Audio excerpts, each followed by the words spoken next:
ক্লাসের first boy ছাত্র। ভাইরা আবার সেই মানুষ উত্তর দিচ্ছেন, এখনো বেঁচে আছেন। যদি সময় পান অন্তত ওই রকম মানুষ একটু সহবত নেবেন, একটু গিয়ে সালাম নেবেন, দোয়া নেবেন, যদি সময় পান। এইরকম মানুষ এখনো আছেন।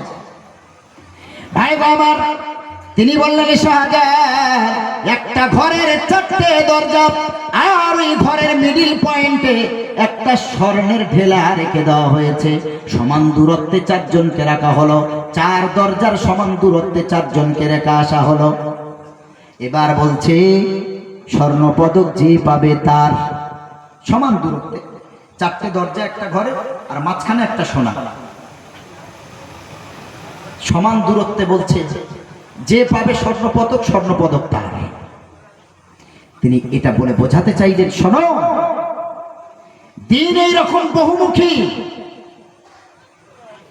প্রত্যেকটা ওই যে 4 জন ব্যক্তিকে সমান দূরত্বে দাঁড় করানো হলো, তাদের 4 জনেরই টার্গেট একটাই ছিল স্বর্ণের ভেলাটা হাসিল করা। তাদের টার্গেট আলাদা ছিল না একটা ছিল? আপনারা বলেন। জি, 4 জনেরই মনের ইচ্ছা স্বর্ণের ঢেলা আমি নেব। ইচ্ছা 4 জনেরই নিয়ত একটা, কিন্তু 4 জনের দরজা আলাদা। দরজা আলাদা না? দরজা আলাদা। 4 জনের নিয়ত এক, দরজা আলাদা, পথ আলাদা। তিনি বলতে চাইলেন, শোনো, কেউ নবীকে মহব্বত করে এক পথ ধরে চলছেন যে এইভাবে সালাম কিয়াম করলে আমার নবী আরো বেশি আমাদেরকে মহব্বত করবেন, কারণ নবীর দৃষ্টি সুদূর প্রসারী। জোরে বলেন সুবহানাল্লাহ। নবীর দৃষ্টি সুদূর প্রসারী। আমার নবী ওখানে শুয়ে আছেন ঠিকই, আমরা যদি এখানে সাল্লাল্লাহু আলাইহি সাল্লাম পড়ি আমার নবীর কাছে পৌঁছে যায়। জোরে বলেন না সুবহানাল্লাহ। নবীর রওজার কাছে যদি কেউ সালাম পৌঁছায়, সালাম পড়ে রওজার সামনে দাঁড়িয়ে, যেভাবে আপনি সালাম বসে দাঁড়িয়ে শুয়ে যেভাবে পড়েন, ওইখানে আপনি যদি সালাম দেন, নবীজি সাল্লাল্লাহু আলাইহি সাল্লাম বললেন, মান সাল্লা আলাইয়া ইনদা কবরি সামি'তুহু, আমার মাকবারার কাছে যদি কেউ সালাম পড়ে আমি নিজ কানে তা শুনতে পাই এবং তার জবাব দিই। জোরে বলেন সুবহানাল্লাহ। তার মানে বোঝা গেল, এখন তো এক শ্রেণীর একটা দল উঠেছে, ওরা 4 ইমাম কাউকে মানে না, কোনো ইমাম মানার দরকার নেই, ইজমা কিয়াস মানার দরকার নেই। আমরা এতদিন নাবির তলায় হাত বেঁধেছি, ওরা এখন নতুন করে বলছে বুকে হাত বাঁধতে হবে। তোমাদেরটা পুরো ভুল, তোমাদের বাপদাদারটাও ভুল, 14 গোষ্ঠীর ভুল। আমরা মিনহা খালাকনাকুম ওয়া ফিহা নুঈদুকুম শেষ পর্যন্ত পড়ে মাটি দিই। এই এলাকার মানুষ এইটা পড়েই দেন তো নাকি অন্য কিছু? তার আগে বিসমিল্লাহির রহমানির রহিম পড়েন তো না? একদম ডাইরেক্ট মিনহা খালাকনাকুম, ওটা তো কোরআনের আয়াত। কোরআনের আয়াত পড়ার আগে বিসমিল্লাহ আউযুবিল্লাহ পড়তে হয়। জি, তো তারা বলছে মিনহা খালাকনাকুম পড়া যাবে না, এই হাদিসটা দুর্বল। আমরা তাদের বিরুদ্ধে বলেছি দুর্বলের পক্ষে সবল হাদিস দাও, তাহলে আমরা দুর্বল ছেড়ে শক্ত হাদিসটাকে গ্রহণ করব। কারণ আমাদের ইমাম আযম আবু হানিফা রাহমাতুল্লাহি আলাইহি বলেছেন, ইযা সাহহাল হাদিস ফাহুয়া মাযহাবি, সহিহ হাদিস যখন যেটাই পাবে সেটাই হলো আমারই মাযহাব। জোরে বলেন সুবহানাল্লাহ। তাহলে এর বিপরীতে তারা একটা হাদিস খাড়া করেছে, বলছে এর বিপরীতে কি পড়ে মাটি দিতে হবে? বলছে বিসমিল্লাহ পড়ে। কি পড়ে মাটি দিতে হবে? বিসমিল্লাহ পড়ে। আরে ভাই, বিসমিল্লাহ তো আমরা এমনিই পড়ি, কারণ নবীজি করিম সাল্লাল্লাহু আলাইহি ওয়াসাল্লামের হাদিস আছে, কুল্লু আমরিন দিবালিন লাম ইউবদা বিবিসমিল্লাহি ফাহুয়া আখতা। নবী করিম সাল্লাল্লাহু আলাইহি ওয়াসাল্লাম বলেছেন, হর ও আযীমুশ শান কাম জিসসে পহলে বিসমিল্লাহ না পড়া যায় ও আধুরা রহ জাতা হ্যায়। প্রত্যেকটা ভালো কাজ করার আগে যদি বিসমিল্লাহ না পড়া হয় ওই কাজটা অর্ধ সম্পন্ন থাকে, পরিপূর্ণতা লাভ হয় না। এটা বিসমিল্লাহর হাদিস। জুতো পরবেন ডান পা দিয়ে, বিসমিল্লাহ পড়ে। দরওয়াজা খুলবেন বিসমিল্লাহ পড়ে, দরওয়াজা বন্ধ করবেন বিসমিল্লাহ পড়ে। পারবেন না ইনশাআল্লাহ? দোকান বন্ধ করবেন বিসমিল্লাহি তাওয়াক্কালতু আলাল্লাহ পড়েন, আল্লাহর উপরে ডিপেন্ডেন্ট হয়ে ভরসা করে বিলিভ করে দোকান বন্ধ করেন, আল্লাহ তার জিম্মায় দায়িত্ব নিয়ে নেবেন ইনশাআল্লাহ। তো তারা বলেছে এর বিপরীতে বিসমিল্লাহর হাদিস, অথচ বিসমিল্লাহ সর্বক্ষেত্রে প্রত্যেক ভালো কাজ করার আগে পড়তে হয়, এটাই হলো আসল হাদিস। তারা বলেছে যে মাটি দিতে গেলে শুধু বিসমিল্লাহ পড়তে হবে। কি আশ্চর্য! তো বর্তমানে একটা ফিতনার দল উঠেছে, খুব সাবধান। আল্লাহর নবী এদের ব্যাপারেও বলেছেন, আমি ওদিকে গেলাম না, যখন কিয়ামতের আলোচনা করব তখন এই বিষয়গুলো উপরে বলবো ইনশাআল্লাহ। তারা এখন ইউটিউব দেখে দেখে, মোবাইল ঘেটে ঘেটে যুবকদের সব শেষ করে দিচ্ছে। সব যুবকরা শেষ। তারা ফতোয়া দিয়েছে বাজারের পুঁটি মাছ, মোয়াটি মাছ, চাঁদা মাছ, ছোট মাছগুলো যদি কোনো ধনী মানুষ কেনে, ওই ধনী মানুষ জান্নাতে যেতে পারবে না। নাউজুবিল্লাহ পড়েন। তাদের ফতোয়া ইউটিউবে আছে, খোঁজ কর। তারা বলেছে যদি কোনো বড় মাছ, কাতলা মাছ, রুই মাছ, ইলিশ মাছ যদি কোনো গরিব কেনে, সে জান্নাতে যাবে না। নাউজুবিল্লাহ পড়েন। কেন? তাদের আপনার যুক্তি হলো যে আল্লাহ তোমাকে ধনী বানিয়েছে, তার মানে ধনী টাকাওয়ালা হয়েছে, আর মাছ ব্যবসায়ীরা দামি মাছ এনেছে ধনীদের জন্য। তুমি যদি ওটা না কেনো তাহলে তুমি তার উপরে জুলুম করলে, আর জুলুম করার জন্য তুমি জাহান্নামে যাবে। নাউজুবিল্লাহ পড়ে। এটা কোনো ফতোয়া হলো? একটা গরিবেরও তো বড় লোকের ইচ্ছা হয় আমি একটু মোয়াটি মাছের ঝোল খাই, ইচ্ছা হতে পারে না? পারে। যে একটু পুঁটি মাছের ভাজা খাই, একটু চাঁদা মাছ খাই, একটু তোড়া মাছ খাই, একটু ছোট চিংড়ি খাই পুঁই শাক দিয়ে, ইচ্ছা হবে না? হতেই পারে। এটা কেমন ধরনের মানে গাঁজাখুরি ফতোয়া হলো যে পুঁটি মাছ, চাঁদা মাছ, ছোট মাছ যদি কোনো গরিব ধনী মানুষ খায়, সে জান্নাতে যাবে না?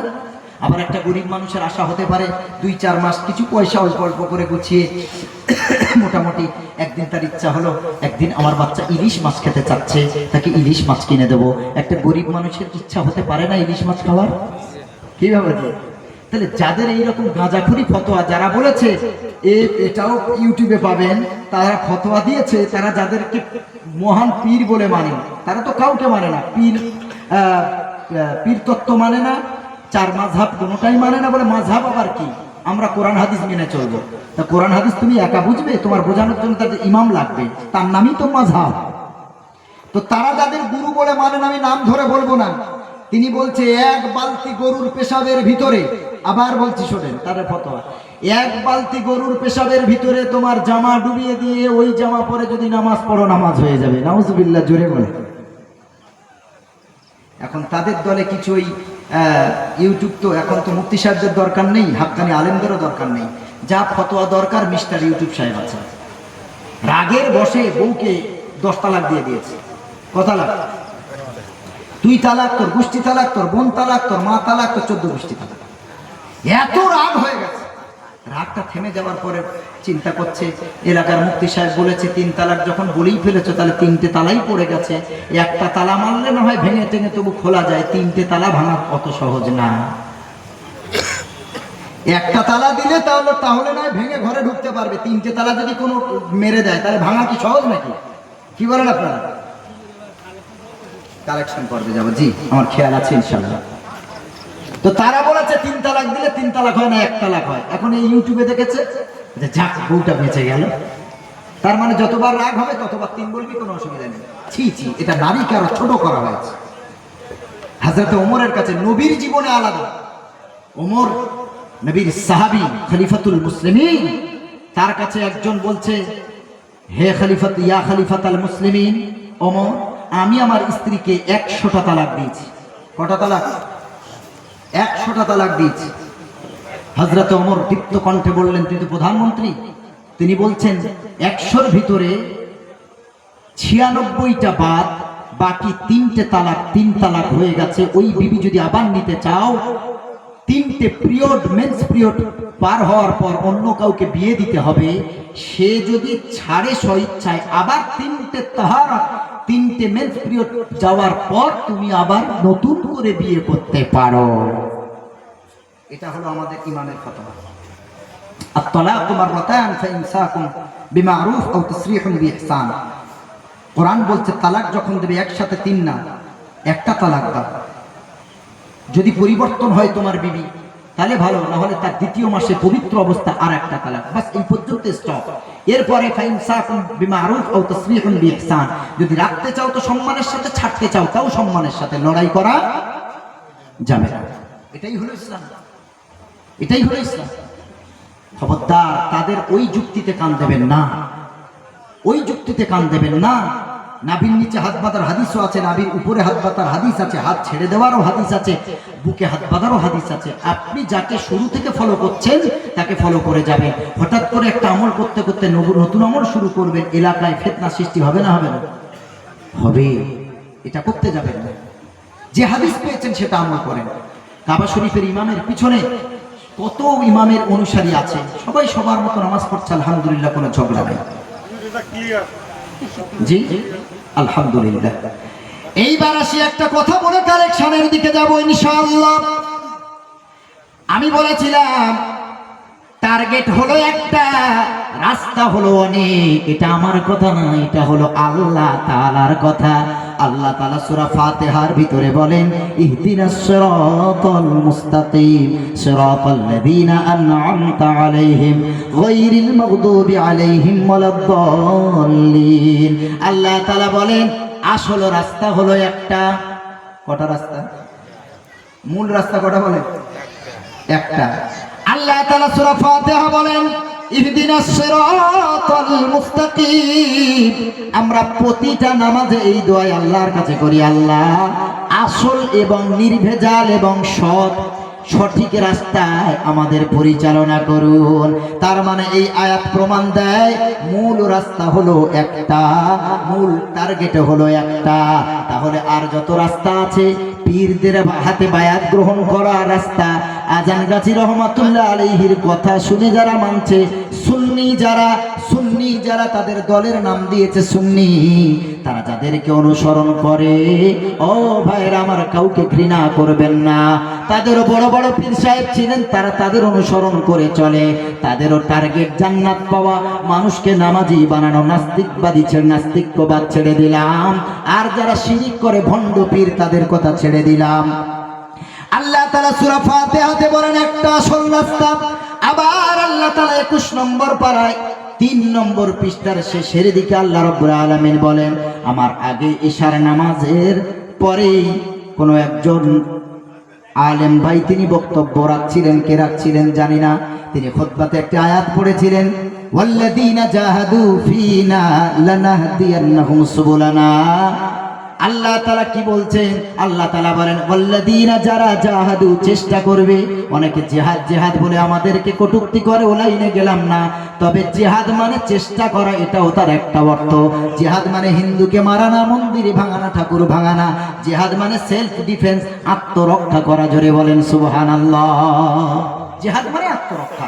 ওদিকে যাব না। জিহাদের অর্থ কি, বাংলাতে কি, ইংরেজিতে কি, অনেক অর্থ আছে। ওদিকে অন্য সময় আবার হবে ইনশাআল্লাহ। আল্লাহ বলেন যারা চেষ্টা করবে ফিনা, আমি আল্লাহ আমাকে পাওয়ার জন্য। সুবহানাল্লাহ পড়েন। সূরা ফাতিহাতে আল্লাহ বলেন রাস্তা হলো একটা। এই সূরাতে আল্লাহ তাআলা বলছেন 21 নম্বর পারায়, ফিনা, আমাকে পেতে গেলে, লানাহদিয়ান্নাহুম সুবুলানা, আমি তোমাদেরকে অধিক রাস্তা দিয়েছি। জোরে বলেন সুবহানাল্লাহ। সাবিলের বহু বচন হলো সুবুল। সাবিল মানে একটা রাস্তা, সুবুল মানে অনেক রাস্তা। তাহলে সূরা ফাতিহাতে আল্লাহ একটা রাস্তার কথা বললেন, আর 21 পারাতে আল্লাহ অনেক রাস্তার কথা বললেন কেন? তাহলে দুটো আয়াত সাংঘর্ষিক যে হয়ে গেল। তাহলে কোন আয়াতটাকে মিথ্যা বলবেন? নাউজুবিল্লাহ, দুটো আয়াতই সঠিক। ভাই বাবার যেটা বলতে চাই, আল্লাহ এক আয়াতে বললেন আমাকে পাওয়ার জন্য, জান্নাতে যাওয়ার জন্য রাস্তা অনেক, আর এক আয়াতে বললেন একটা রাস্তা। দুটোই হলো সঠিক, কোনোটাই ভুল না। আপনাদের কাছে জানতে চাই, আপনাদের ক্যানিং হাই রোডে উঠতে গেলে কটা রাস্তা আছে বলেন? হ্যাঁ, একটা রাস্তা? আচ্ছা, তাহলে হাই রোড কটা? একটা না অনেক?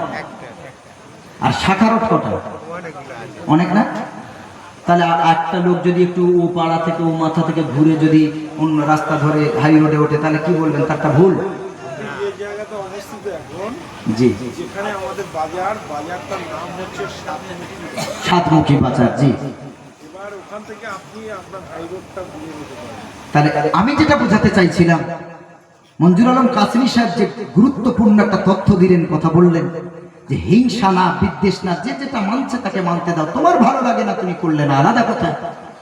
তুমি তার বিরোধিতা করে ফতোয়া দিয়ে বিভ্রান্তি সৃষ্টি করো না। তাহলে শাখা রোড হলো অনেক, কিন্তু মূল রাস্তা একটা।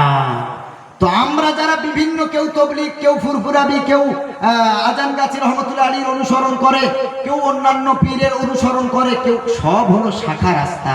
কিন্তু আসল টার্গেট, আসল রাস্তাটা হলো জান্নাতের রাস্তা। যে যেভাবে দিনকে মানছে, সব গিয়ে দেখবেন দেখা হবে ওই মূল শাখা রোডে, হাই রোডে। জোরে বলেন সুবহানাল্লাহ। হিংসা করবেন না, হাতে পায়ে ধরি বলি। বর্তমানে এমন একটা পরিস্থিতি, মুসলমান যে যা করুক এক জায়গায় আসুক, সবাই এক জায়গায় এসে এক মসজিদে নামাজ পড়ুন, আলাদা হবেন না। এজন্য কবি নজরুল ইসলাম বহু বছর আগে তিনি বলে গেছেন, হানাফি হাম্বলি মালিকি শাফি এখনো মেটেনি গোল, এমন সময় আজরাইল এসে হেঁকে বলে তুলবি তোল। মাযহাব নিয়ে এটা ওটা নিয়ে দ্বন্দ্ব করে ফিতনা করে সব শেষ। এই করতে করতে আজরাইল জীবন কবজ করে নেবে, বাস ফুল কিনারা খুঁজে পাবেন না। খবরদার এক হয়ে যান বাবাজি। আবার আপনাদের কাছে বিনীতভাবে রিকোয়েস্ট, এই নবী দিবসটা এই বছর কি ফার্স্ট না প্রতি বছর হয়?